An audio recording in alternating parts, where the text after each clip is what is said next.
Hola muchachos, entonces arrancamos nuestra clase de hoy. Hoy vamos a ver algo de tarifas de transporte público centrado en Bogotá, en Transmilenio, en el SITP. Voy a contarles cómo se estructura esa tarifa, que es raro, pues por lo menos para mí. Ya me contarán ustedes y voy a tratar de hacer esto en media hora, 40 minutos para que al final de la clase hagamos ejercicios, ¿vale? De nuevo, preguntas, dudas, comentarios, bienvenidos.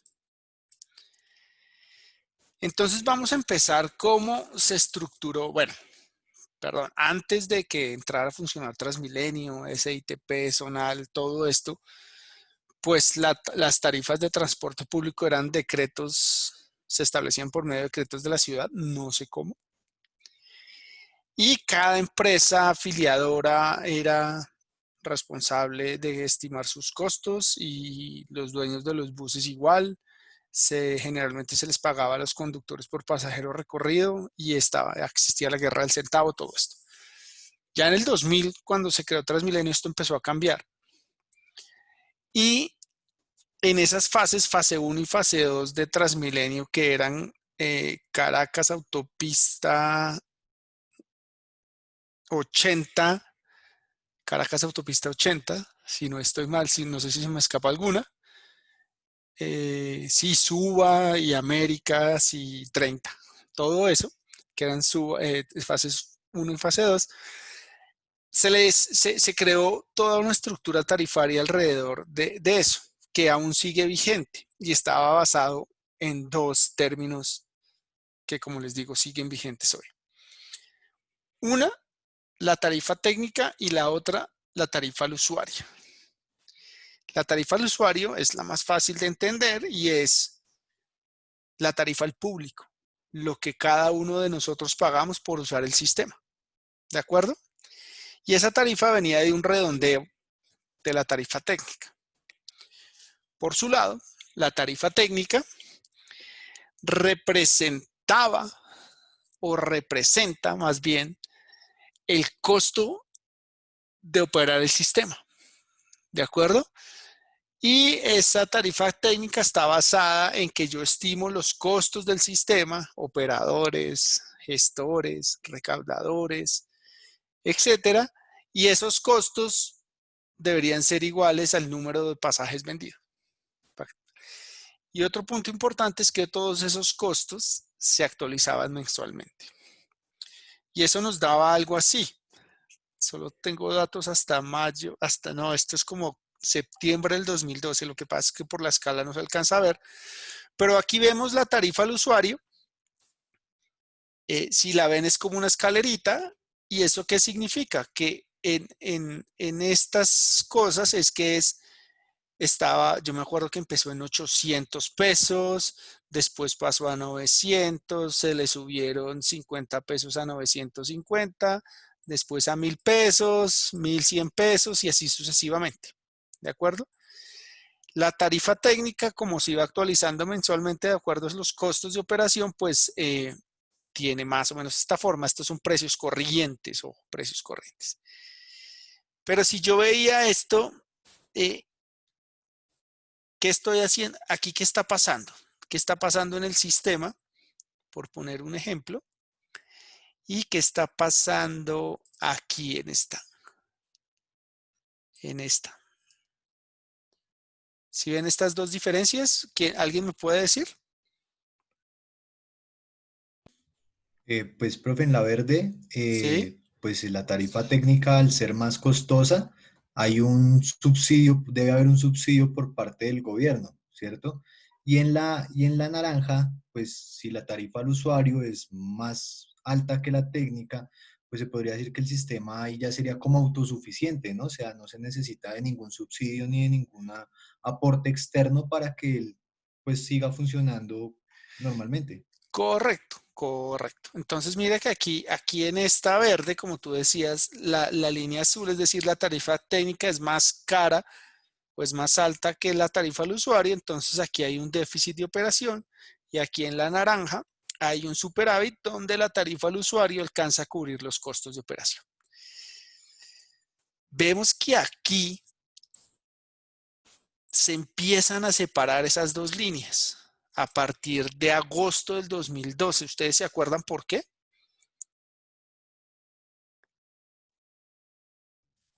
De Creo que pronto porque Petro implementación bajó la del tarifa sistema. al Porfa, Transmilenio. levante la manito no interrumpirnos mutuamente. Ahora nadie levanta la manito. Dale, Felipe. De pronto por esa época fue que el SITP empieza a funcionar. Empezó a funcionar un poquito antes, pero esto es solo Transmilenio. Miren, fases 1 y fase 2. Pilar, Profe, ¿no fue cuando entró Petro y que bajó la tarifa? pues ya Petro se había entrado, pero sí fue eso. Miguel Ángel, dime. Sí, era como justo eso, como que preciso ahí, pues ya había entrado como Petro y pues se estableció como la hora valle, la hora Co- pico. Correcto. El 1 de agosto del 2012, si acuerdan, veníamos siempre en tarifa plana y veníamos tarifa plana como de 1.750 y esa administración cambió de tarifa plana a dos tarifas diferenciales. Una hora pico, que era de 5:30 a 8:30 de la mañana y de 4:30 a 7:30 de la tarde, que era 1.700, es decir, la bajó 50 pesos y en la hora valle la bajó 350 porque quedó en 1.400. Entonces ahí esas dos líneas sí empezaron a diverger un montón, ¿vale? Yo no estoy, fíjense que por ahora yo no he dicho si eso es bueno o malo. Tiene muchos matices. Y los principios básicos del marco económico de toda la estructura tarifaria del sistema es que eran estos tres. Miren que aquí están las cláusulas de los contratos. Cláusulas de los contratos. Y un principio, ojo que vean que aquí ya son cuestiones filosóficas barra políticas, ¿no? Yo defino cómo quiero que sea mi estructura. Entonces yo quería que la tarifa reflejara siempre los costos de operación del sistema. ¿Por qué? No lo sé. ¿Para qué? Tampoco. El segundo punto, el que siempre fue controversial, o sobre todo ahora, o no me acuerdo en ese tiempo. Bueno, al principio no, porque al principio la tarifa técnica siempre estaba por debajo de la tarifa usuario. Eso fue como hasta ya no me acuerdo muy bien, pero funcionó muy bien y por eso se recogió tanta plata y los operadores se expandieron a otros países y el sistema se expandió a otras ciudades, como ya les he contado. Entonces, la autosostenibilidad. E incluso es que antes en Colombia había una ley que ya se cambió que prohibía expresamente que se dieran subsidios al transporte público. Pero entonces este principio básico de autosostenibilidad dice que el sistema debía pagarse él solito, que no necesitaba plata de afuera o que no debía necesitar plata de afuera para funcionar. Y por último, que le pusieron costeabilidad, que no sé si esa palabra existe, y es que la tarifa del usuario debe ser costeable. Yo le hubiera puesto asequible y competitiva con la de sistemas de transporte análogos. Aquí ya entramos en terrenos fangosos, que es un sistema análogo. Las ciudades tienen diferentes contextos, diferentes ingresos y competitiva es que sea similar, no lo sé. Felipe,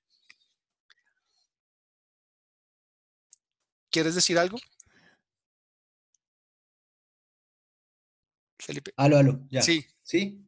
adelante. Ya, qué pena, profe. No, era para preguntar si la parte de autosostenibilidad, o sea, como que incluye, o sea, incluye, digamos, todo el material rodante, por ejemplo, buses de Transmilenio y eso, o qué incluye esa parte de autosostenibilidad. Costos de operación, costos fijos y costos variables, correcto. Infraestructura no. ¿Vale? Si fuera infraestructura, el Listo, hueco profe, sería gracias. aún más grande. ¿Vale? ¿Sí? Listo, sí, sí, señor. Ok, Gracias. listo. Y en esa estructura tarifaria, ¿qué era lo más importante? El principio rector. Siempre que los ingresos fueran igual a los egresos. Que lo que a mí me entra tiene que ser al menos lo que a mí me sale. ¿De acuerdo? ¿Y cómo se definió eso? Entonces, mis ingresos era básicamente pasajes vendidos por tarifa técnica.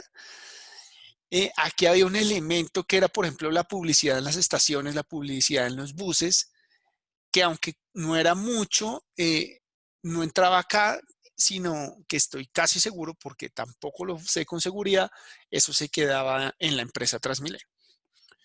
Pero lo que me costaba era, tenía que pagarle a todo el mundo, tenía que pagarle a los operadores troncales, a los que operaban en la red de alimentación, al recaudo, no sé si se acuerdan Angelcom en ese momento, a la fiduciaria donde entraba todo el dinero y al ente gestor, que en este caso pues es Transmilenio S.A.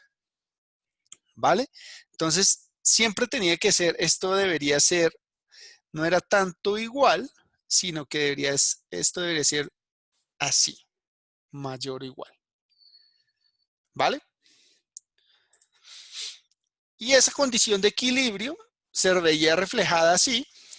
Entonces empezamos ya a meter formulitas. Aquí está fácil de entender. El costo de operar el troncal, el alimentador, el recaudo, la fiducia y el gestor debería ser al menos lo que me entra. Y entonces está aquí, se empiezan a discriminar las fórmulas. Entonces yo tenía, esto es tarifa técnica, siempre es con tarifa técnica. Entonces el costo troncal por kilómetro de cada operador, por los kilómetros recorridos por cada operador, los pasajes vendidos que están por ahí. Yo voy a leer porque recaudo cobraba, digamos, una comisión por cada pasaje validado en el sistema. También había un porcentaje establecido para el fondo fiduciario y un porcentaje establecido que en su momento, yo no sé cómo estará ahora, creo que era 3% para Transmilenio. O sea, de los 100 pesos que ingresaban al sistema, Transmilenio se quedaba con 3. Entonces así se empieza. Vean que en ningún momento estamos viendo calidad del servicio, el usuario tal vez de pronto lo vemos aquí solamente con kilómetros recorridos, pero de resto poco, ¿vale? Y entonces esa tarifa técnica estaba definida así, que dependía del IPK, índice de pasajero kilómetro, y en este caso también de los pasajeros alimentados. Esto es importante y diferente porque, como ustedes saben, en las líneas de alimentación no se valida el pasaje. En teoría es gratis, entre comillas, pero como saben, no hay nada gratis. PB son los pasajes vendidos. Esta es la comisión de la fiducia y la comisión del ente gestor. ¿Ustedes saben qué es IPK?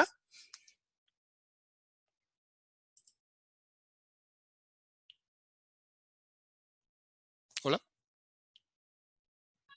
No, profe, ni No, idea. señor. Sí, sí, señor. Cuéntanos, Felipe, ¿tú qué sabes? Es, pues, ¿cuántos pasajeros por cada kilómetro puedo yo transportar? Entonces, pues es que no me acuerdo bien cómo explicarlo, pero sí lo había visto que es un índice que como que me mide qué tan lleno puedo yo llevar el bus, ¿sí? Como un mínimo de pasajeros que tengo que más o menos ir llevando por kilómetro. Más o menos, más o menos. ¿Y aquí ves el IPK en esta fórmula, Felipe?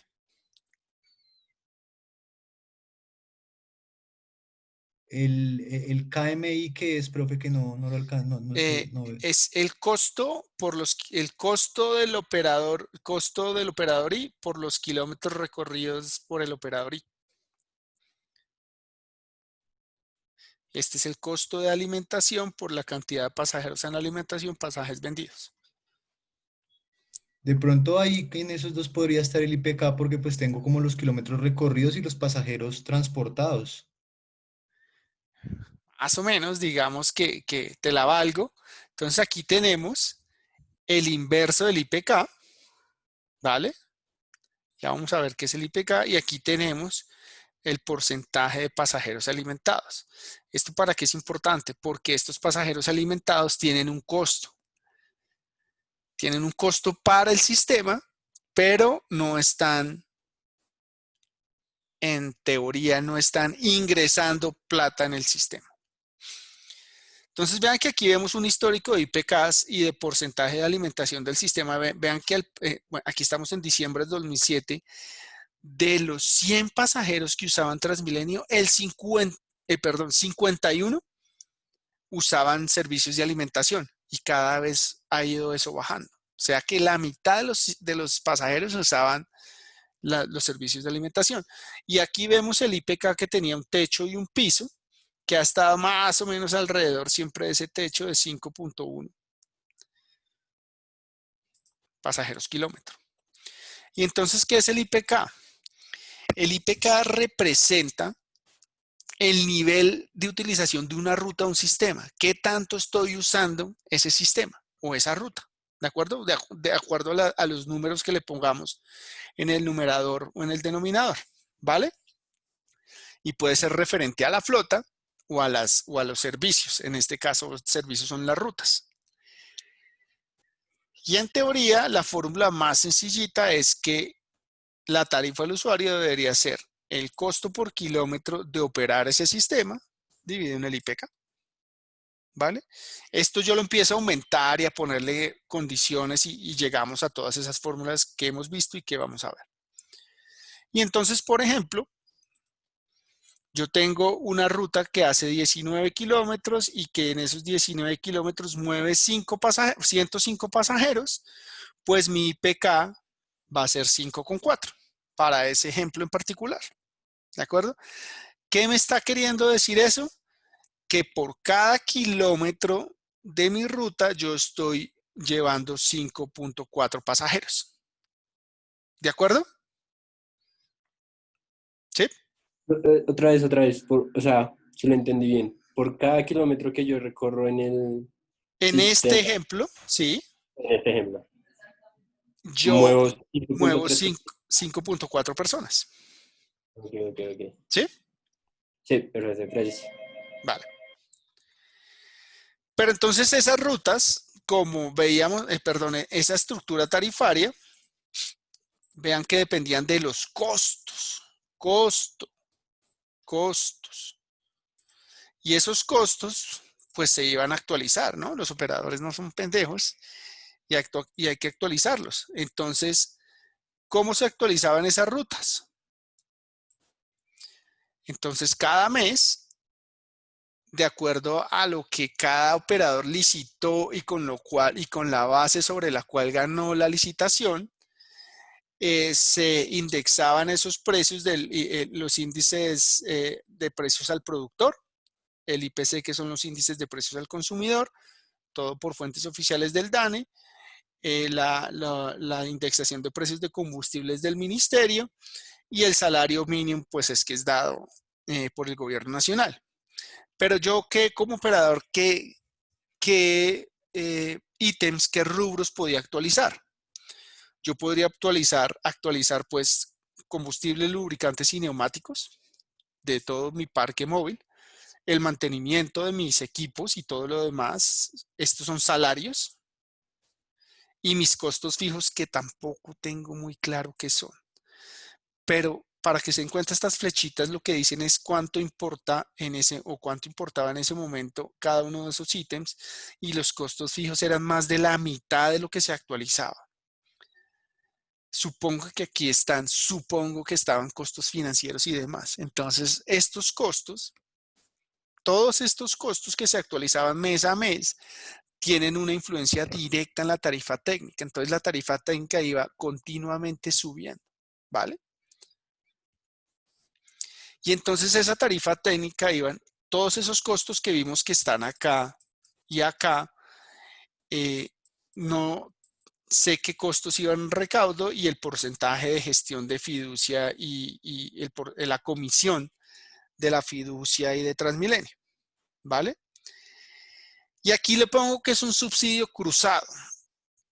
Acuérdese que en este momento que estábamos en fase 1 y fase 2, había una ley en los inicios que no prohibía, que prohibía los subsidios. ¿A qué creen que me estoy refiriendo acá? Que ya les di una pista.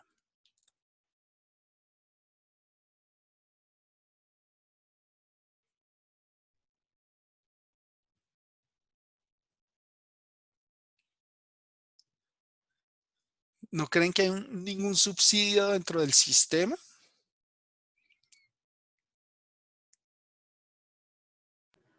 Pues lo dijiste hace rato, pero no sé si el tema de infraestructura.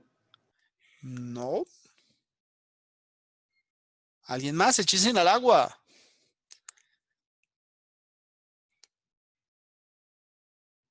En teoría cruzada, estos costos, en teoría, estos costos están subsidiados. ¿Por qué? Porque la gente que usa la alimentación no paga cuando la usa. En teoría, la gente que usaba la alimentación era para ir a los portales o para ir del portal a su casa. Entonces, en teoría, el servicio sí se pagaba una vez uno llegaba al portal, pero resulta que hay un montón de gente que usa las líneas de alimentación para moverse dentro de sus barrios. Eso se conoce popularmente como los paseadores. Y entonces ahí eso se justificó, eso se justificó precisamente porque esas líneas de alimentación estaban, como ustedes saben, están en las zonas periféricas de la ciudad. En las zonas periféricas de la ciudad es donde la gente, donde generalmente vive una mayor cantidad de personas de bajos recursos. Entonces, se pensó darles ese beneficio entre comillas y además porque también había, yo oí por ahí que validar dentro de los buses pues aumentaba los tiempos de espera, los tiempos de recorrido, afectaba las frecuencias, etcétera, etcétera, etcétera. Y entonces vean que ese subsidio cruzado, ¿cómo es? La gente que no usa el servicio alimentador, que en teoría tiene un poquito más de ingresos, está subsidiando a la gente que sí usa el alimentador, que de nuevo en teoría es quien tiene un poquito menos de ingresos. Y aquí está más el costo que en ese momento valía cada pasajero alimentado. Esa es más o menos, o era más o menos la estructura de los contratos, de la estructura de la tarifa de los contratos fase 1 y 2. Cuando como en el 2012 empezó a entrar el SITP, esa complejidad aumentó. Aumentó porque teníamos nuevos jugadores, troncales fase 3, más todos los operadores zonales, más 2 recaudadores, ¿de acuerdo? Más gente que estaba en el contrato viejo, que no sé si se pasó, pero estaba la opción de pasarse uno de tarifa técnica de los contratos anteriores a los nuevos. Los alimentadores también se pasaron a los zonales y habían cosas nuevas como esto, remuneración por modo férreo, que no sé si esa plata se está guardando en un lado o se está usando para algo, no lo sé, desconozco. Y esto, que según tengo entendido, es el costo de hacer los terminales, los portales. Pero entonces vean cómo somos especialistas en complicarnos. La verdad no sé, seguramente esto fue lo mejor que pudieron meter en su momento, pero es bastante complejo. Entonces tenemos la remuneración de los actuales operadores, pero ya sin alimentador ni recaudo. Después está la remuneración al troncal en la fase 3.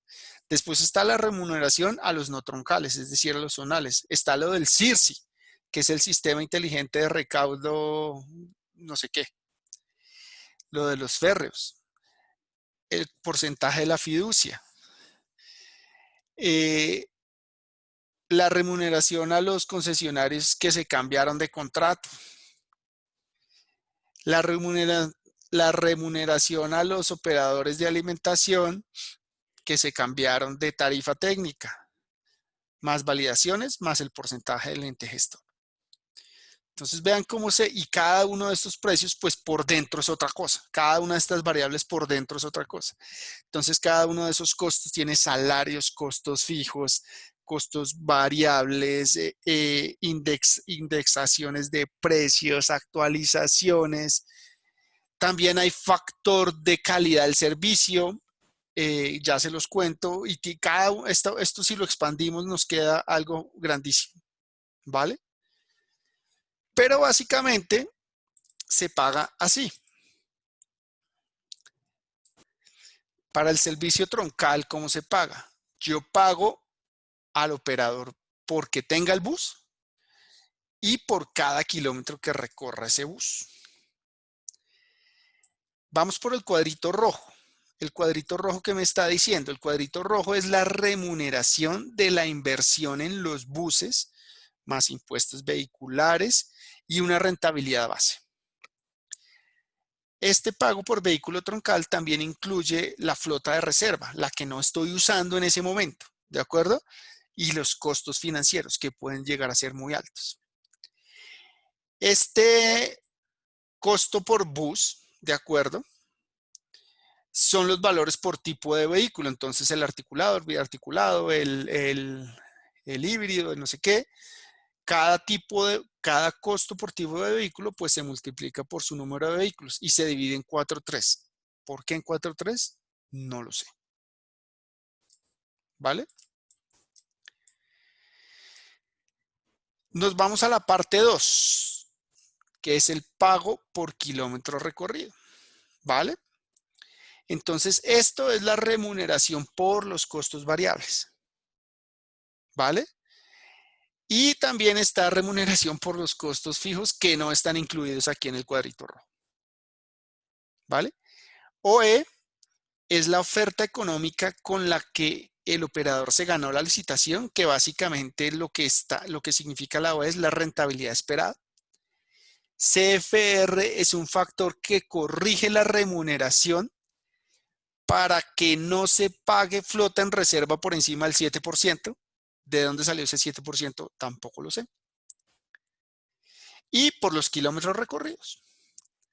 Y esto al final tiene una fórmula más grande donde tiene unos factores de calidad del servicio, como les decía, que es el índice de puntualidad y el índice de regularidad, que creo que varían entre 0.96, 97 y 1. Entonces, no sé cómo se califica, pero si la regularidad y la puntualidad bajan, pues esa remuneración baja. ¿De acuerdo? Este es para el troncal. Y para el zonal es un poquito más complicado. Si ya no es lo suficientemente complicado. Entonces tengo el pago por el bus, ¿de acuerdo? Que son la inversión en los buses, los impuestos, la rentabilidad base de esa plata.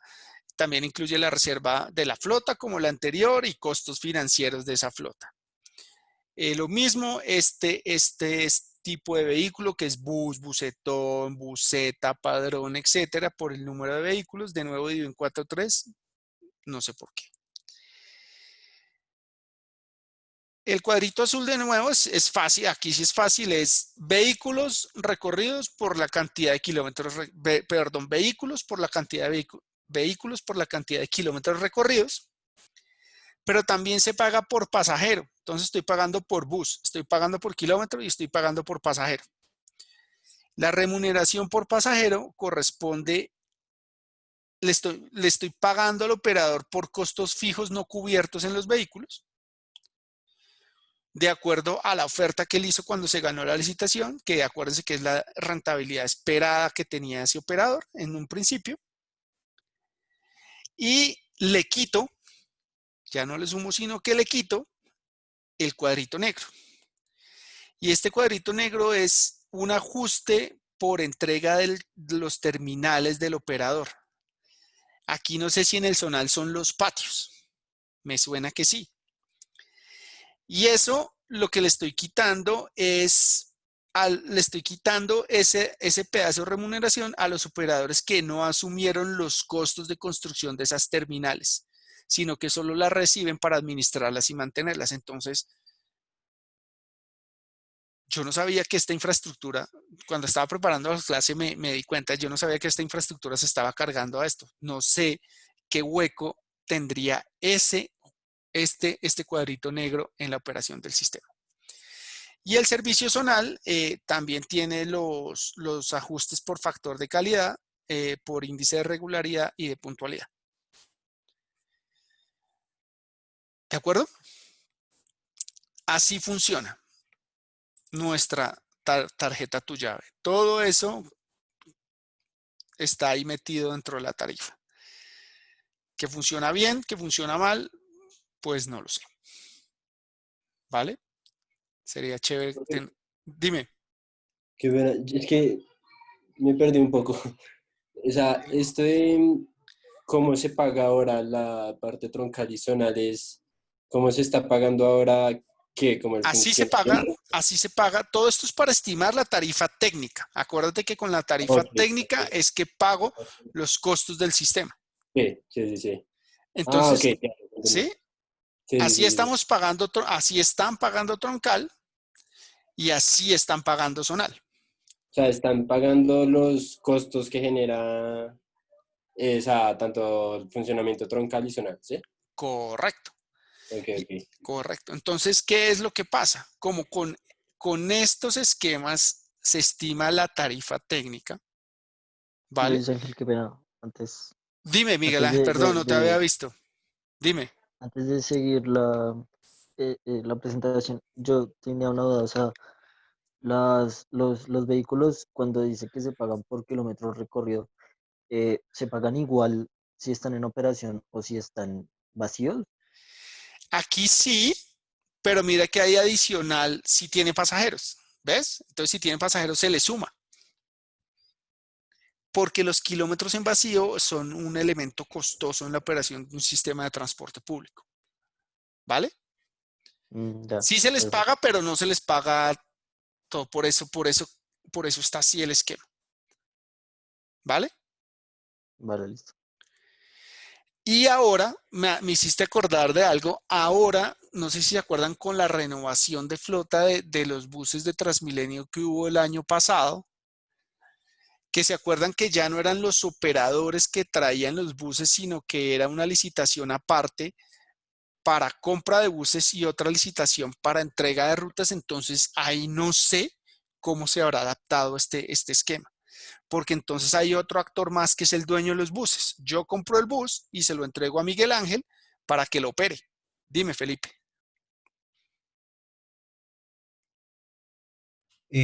Profe, pues una pregunta con respecto a lo que decía el compañero y pues digamos si un Transmilenio a veces lo mandan desde el patio hasta, no sé, Atender hasta una la emergencia, sí, 127 porque está muy bien.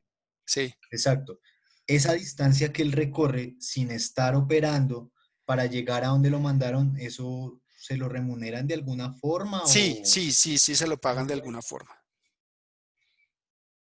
Bueno, Sí, listo. porque eso tiene costos, el chofer, gasolina, bueno, diésel, mantenimiento, etcétera. Sí, sí se lo pagan, ¿vale?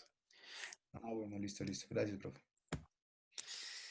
Y entonces, como les decía, todo eso es para estimar la tarifa técnica, que es esta línea verdecita.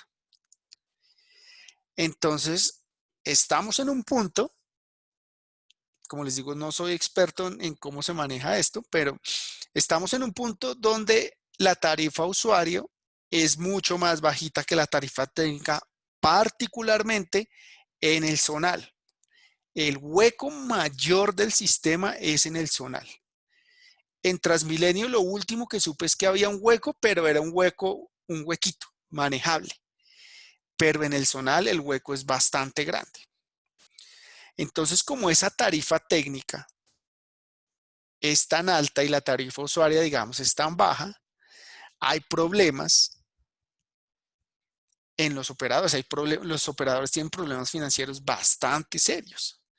Entonces no pueden mantener la flota de buses, no tienen flotas de reserva porque eso vale mucha plata.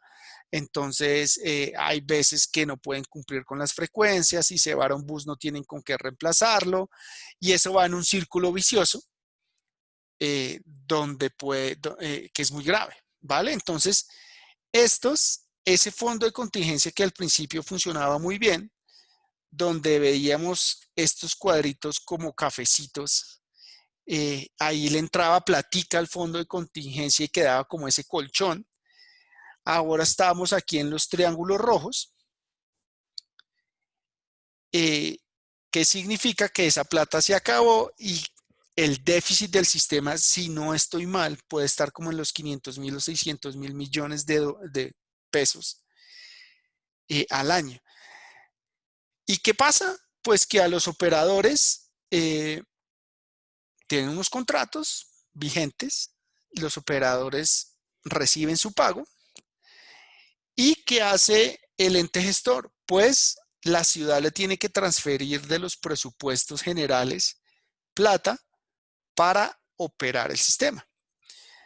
Y en la práctica, ¿qué significa? Pues que hay un subsidio, así no se llame así, pero la ciudad está subsidiando la operación del sistema de transporte público en Bogotá, que se podría corregir seguramente. Se podrían buscar nuevas fuentes alternativas de ingreso. Seguramente Juan Pablo les puede contar mucho mejor esto, que Juan Pablo estuvo al frente, por ejemplo, de lo de cobros por congestión, de la sobretasa a los parqueaderos públicos que se cayeron, y todas esas fuentes estaban pensadas para tapar este hueco. Entonces, como les decía, aunque no hay subsidio, implícitamente estamos subsidiando el sistema, pero no sé si ese subsidio es eficiente precisamente por todos esos líos contractuales de los operadores zonales. Entonces, esos temas son bastante complejos. Entonces, dejamos, después de estos 40 minutitos, la estructura de costos tarifarios y dejamos esta parte aquí por hoy. ¿Listo?